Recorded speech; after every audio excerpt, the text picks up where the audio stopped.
E kam thënë dhe më herët që duket sikur te ky gjiri i Lalzit përdoret, domethënë i vetmi emër i përdorur është Rumi.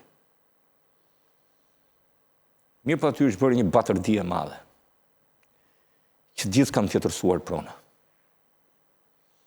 E gjithë mafja e Durrësit ka gisht në gjirin e Lalzit. Unë mendoj që s'pak sapo e ka hapur këtë kuti.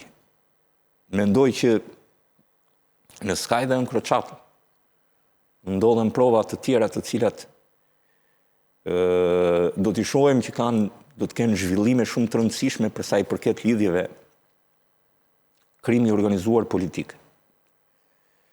Gjiri i Lalzit është një si min me sahat që do të përfshi shumë personazhe, jo vetëm të botës krimit, po edhe të politikës lokale aty, të ngatruar në korrupsion, në tjetërsim prone, në zhdukje të dokumentave shtetëror, në shkatrimin e tyre.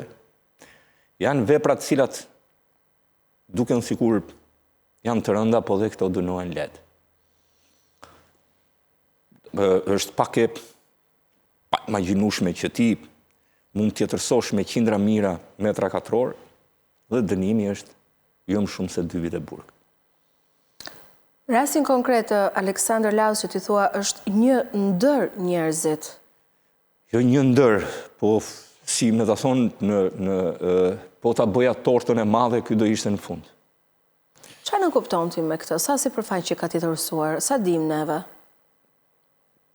Kjo është hera e dytë që i procedohet për këtë.